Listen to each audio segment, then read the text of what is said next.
বন্ধুরা, আমার নাম সিমরান এবং বাড়িতে সবাই আমাকে সীমা বলে ডাকে। আমাদের পরিবারে শুধু দুটি বোন, যার মধ্যে আমি ছোট। আমার বড় বোন রেহানার বিয়ে হয়ে গেছে। আমি দেখতে খুবই সুন্দর, তাই দুলাভাইয়ের মনে আমার প্রতি আকর্ষণ তৈরি হয়েছে। দেখতে আমার বোনও কম নয়, কিন্তু তারা বলে ঘরের মুরগি ডাল সমান হয়। আমি 2 বছর বয়সে পা দিয়েছি, কিন্তু আমার উচ্চতা খুব বেশি নয়, মাত্র 5 ফুটের একটু বেশি। তবে আমার শরীর ঠিকঠাক ছিল। আমরা অর্থাৎ আমার বাবা মা এবং আমি গ্রামে থাকতাম, আর বোন বিয়ের পর থেকে শহরে থাকে, কারণ দুলাভাই শহরেই অনলাইন মার্কেটিংয়ের কাজ করেন। আমি এ বিষয়ে বেশি জানতাম না, কিন্তু তিনি প্রচুর টাকা উপার্জন করতেন। আমি দুলাভাইয়ের সাথে ফোনেও অনেক কথা বলতাম, আর তিনি সবকিছু বলতেন যা তিনি আমার বোনের সাথে করতেন। আমিও তার সাথে এসব কথা বলে খুব ভালো লাগত। কখনো কখনো তিনি ভিডিও কলে আমাকে জেদ করতে শুরু করতেন, সীমা, তুমিও দেখাও না কেমন আছো। তাই তার সাথে ভিডিও কলে বেশি কথা বলতাম না, কারণ আমার একটু সংকোচ হতো। কিন্তু দুলাভাই আমাকে অনেকবার নাগ দেবতার দর্শন করিয়েছিলেন। তিনি বলতেন, কিছু হয় না সীমা, তুমি তো খুব লাজুক। এখন তোমার বোনকে দেখো, রোজ এর পূজা করে কি। তখন আমি হাসতে হাসতে বলতাম, বাস করো দুলাভাই, আমি দেখতে চাই না। আপনিও না গি। সত্যি বলতে আমারও পূজা করানোর খুব ইচ্ছা হতো, কিন্তু আমি আর কি করতে পারতাম। তাই আমি ফোন কেটে দিতাম। একবার দুলাভাই ফোনে আমাকে মিষ্টি কথায় জিজ্ঞাসা করলেন, সীমা, তোমার ইচ্ছা করে না কি তুমি বিয়ে করো? তখন আমি দুলাভাইকে বললাম, কেন করব না?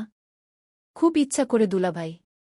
শেষ পর্যন্ত আমিও তো একটি মেয়ে কি। তখন দুলাভাই বললেন, যাই হোক, যদি তুমি চাও আমি তোমার ইচ্ছা পূরণ করতে পারি কি। আমি বললাম, না দুলাভাই, আমার এখন বিয়ে করতে ইচ্ছা নেই কি। দুলাভাই বললেন, অরে শালি সাহিবা, বিয়ের কথা কে বলছে?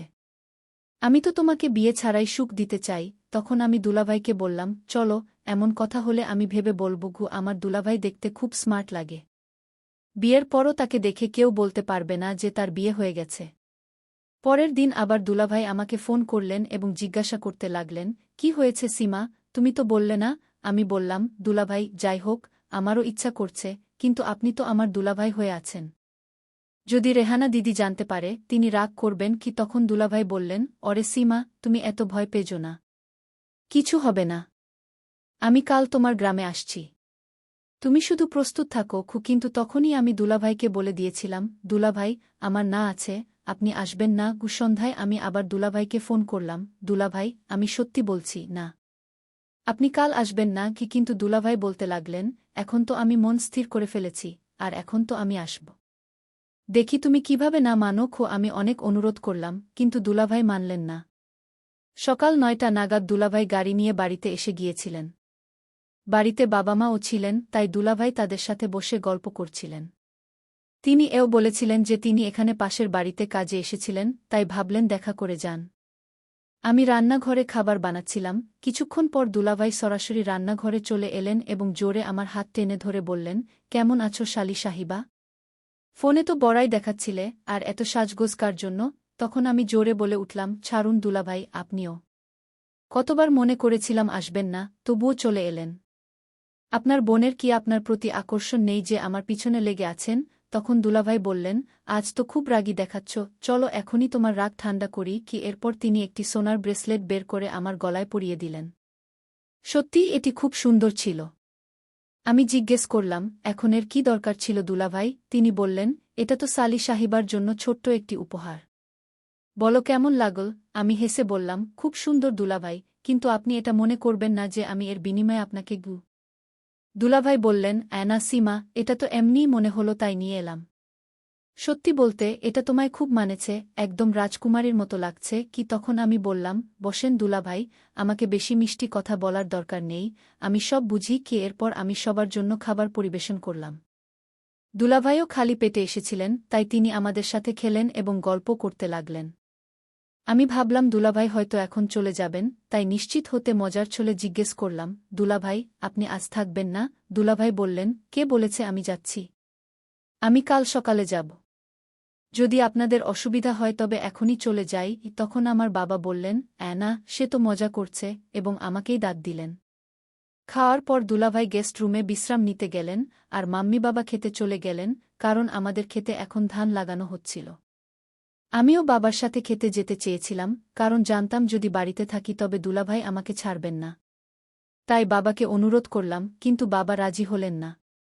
তিনি বললেন, তুমিও যদি যাও তবে দুলাভাই বাড়িতে একা থাকবেন। তাই তুমি বাড়িতেই থাকো। বাবার এমন কথা শুনে দুলাভাই খুব খুশি হলেন, কারণ এখন সারা দুপুর কেউ আমাদের বিরক্ত করবে না। এরপর আমি রান্নাঘরের কাজ সেরে ফেললাম। বাবা-মা বাড়ি থেকে বের হওয়ার সাথে সাথেই দুলাভাই আমার পিছে পিছে রান্নাঘরে এলেন এবং আমাকে ধরে গেস্ট রুমে নিয়ে গেলেন। আমি অনেক ছাড়ানোর চেষ্টা করলাম, কিন্তু তিনি মানলেন না। রুমে নিয়ে তিনি আমাকে বিছানায় বসালেন এবং নিজে নিচে বসে আমাকে মানাতে লাগলেন, এবার মানো না সীমা। দুলাভাইকে নিচে বসে থাকতে দেখে আমারও ভালো লাগছিল না, তাই বললাম, দুলাভাই, দয়া করে এমন করবেন না, উঠে বসুন গো। এমন কথা শুনে দুলাভাইয়ের মুখে হাসি ফুটে উঠল এবং তিনি বললেন, চলো মহারানীজির একটু দয়া হল গো। তখন আমি দুলাভাইকে বললাম, আপনি এমন করলে আমাকে মানতেই হবে, কিন্তু সত্যি বলতে দুলাভাই, আমি খুব অস্থির বোধ করছি। দুলাভাই বললেন, কোনো সমস্যা নেই সীমা, এটা স্বাভাবিক। প্রথমবার সবারই হয়। আর তুমি অস্থির অবস্থায় আরও সুন্দর লাগছ। তখন আমার কপালে একটু ঘাম দেখা দিয়েছিল। দুলাভাই যখন শুরু করতে যাচ্ছিলেন, ঠিক তখনই রেহানা দিদির ফোন এলো। দুলাভাই তাড়িঘড়ি ফোন কেটে দিলেন। এরপর আবার রেহানা দিদি ফোন করলেন। দুলাভাই আবার কাটতে যাচ্ছিলেন, কিন্তু আমি তার হাত থেকে ফোন নিয়ে রিসিভ করলাম। ফোনে দিদি রেগে বললেন, কি হচ্ছে, তুমি ফোন ধরছ না কেন? আমি উত্তর দিলাম, দিদি, আমি সিমরান বলছি। দিদি বললেন, আচ্ছা, কেমন আছে সীমা? আর মাম্মি বাবা কেমন আছেন? আমি দিদিকে নমস্কার জানিয়ে বললাম, আমি ভালো আছি দিদি, আপনি কেমন আছেন? দিদি বললেন, আমি ভালো নেই, তাই তো ফোন করেছি। আজ সকালে সিঁড়ি থেকে নামার সময় পা পিছলে পড়ে গিয়েছি। এটা শুনেই দুলাভাই আমার হাত থেকে ফোন কেড়ে নিয়ে দিদিকে বললেন, রেহানা, তোমার সকালেই ফোন করা উচিত ছিল। এখন কেমন আছো? বেশি আঘাত পেয়েছ? থাকো, আমি এখনই 1 ঘন্টার মধ্যে পৌঁছে যাচ্ছি। দিদি বললেন, এতটা ঘাবড়ানোর কিছু নেই।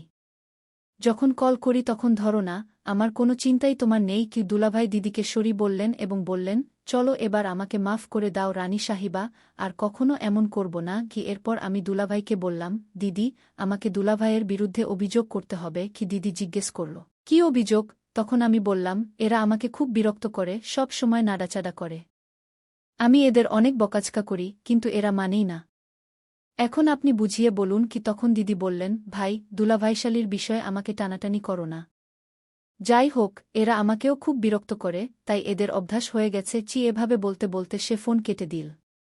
ইতিমধ্যে দুলাভাই দাঁড়িয়ে গিয়েছিলেন এবং আমাকে বললেন, চলো, ঠিক আছে সীমা, এখন আমাকে যেতে হবে। আমি দুলাভাইকে বললাম, আরে থামো না, এত তাড়াতাড়ি কেন?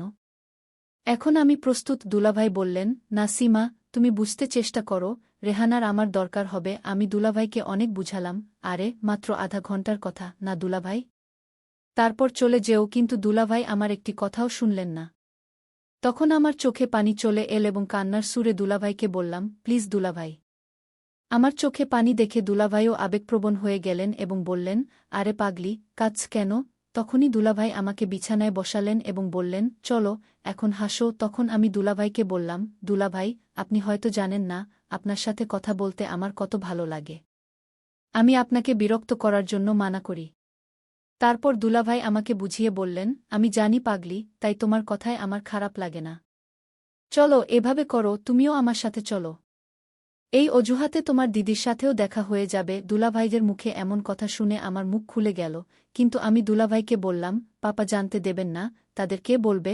দুলাভাই বললেন, রেহানা সামলাবে, তুমি শুধু দ্রুত প্রস্তুত হও। এরপর আমি দ্রুত প্রস্তুত হলাম এবং যখন দুলাভাই রেহানা দিদিকে জানালেন যে আমিও আসছি, দিদিও খুব খুশি হলেন এবং তিনি পাপাকে ফোন করে বললেন। এরপর আমি এবং দুলাভাই শহরের দিকে রওনা হলাম। সারাপথ আমি দুলাভাইয়ের দিকে তাকিয়ে রইলাম। যখন দুলাভাই জিজ্ঞেস করলেন, আমি বললাম, সত্যি সত্যি বলুন দুলাভাই, আপনি শুধু আমার জন্যই গ্রামে এসেছেন, না? তখন দুলাভাই হেসে বললেন, আশা তো তোমার জন্যই ছিল, কিন্তু ভাগ্য দেখো, আমাকে নিয়ে যাচ্ছি। এরপর জানি না আমার কি হলো। আমি না ভেবেই দুলাভাইকে বললাম, আই লাভ ইউ। আমার এমন কথা শুনে দুলাভাই একদম ব্রেক মারলেন এবং বললেন, সীমা, তুমি এমন কথা কিভাবে বলছ? তুমি এখনো ছোট, তাই জানো না। আমি তোমার দুলাভাই। আমি বললাম, হ্যাঁ, এতটুকু তো আমি জানি। তখনই আমার আগে পিছে ঘুরছেন? আমি এতটাও ছোট নই। তারপর আমি সরি বলে বললাম, চলো, ঠিক আছে, আজকের পর এমন বলবো না। তখন দুলাভাই বললেন, আমি তো শুধু তোমাকে। তারপর আমি হাত জোট করে বললাম, ঠিক আছে দুলাভাই, আর করব না। পথে একটি গোলগাপ্পের ঠেলা লাগানো ছিল, তাই আমি গোলগাপ্পে খাওয়ার জিদ ধরলাম, কারণ গোলগাপ্পে আমার খুব পছন্দ। এরপর আধা ঘন্টার মধ্যে আমরা বাড়ি পৌঁছে গেলাম। বাড়িতে দিদির সাথে তার সখী বসেছিলেন, যিনি তাকে হাসপাতাল থেকে চেক করিয়ে এনেছিলেন। আমাকে দেখে রেহানা দিদি খুব খুশি হলেন। দুলাভাই যেতেই দিদিকে ডাঁট লাগাতে শুরু করলেন, তোমাকে কতবার বলেছি রেহানা, ধীরে ধীরে কাজ করো, কিন্তু তুমি আমার কথা শোনোই কোথায়। এরপর দুলাভাই সেখানেই বসে গেলেন এবং আমি ফ্রেশ হতে না হতে চলে গেলাম।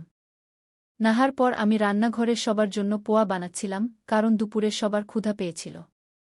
তখন রান্নাঘরে দুলাভাইও চলে এলেন এবং তিনি খুব খুশি লাগছিলেন।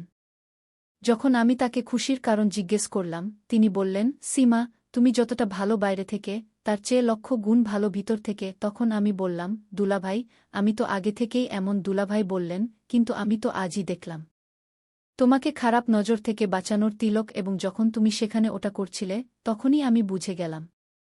আজ তো দুলাভাই লাইভ দর্শনই করলেন, কারণ বাথরুমে একটি জানালা ছিল। তখন আমি চোখ তুলে বললাম, দুলাভাই, দিদি সত্যিই বলে, আপনি বড় বদমাশ, কখনো সোজা হবেন না। তখন দুলাভাই আমার প্রশংসা করে বললেন, আপনার মতো বোনের সাথে থাকলে আমি সোজা হয়ে কি করব। তারপর আমি দুলাভাইকে বললাম, চলো এখন দ্রুত দিদির রুমে যাই, নাশতা করে নিই। দুলাভাই বললেন, নাশতা ভাষাটা ছেড়ে দাও, পরে করব। আগে তুমি আমার সাথে চলো। যেদিন থেকে তোমাকে এমন দেখেছি, আমার 1 মিনিটও থাকতে ইচ্ছে করছে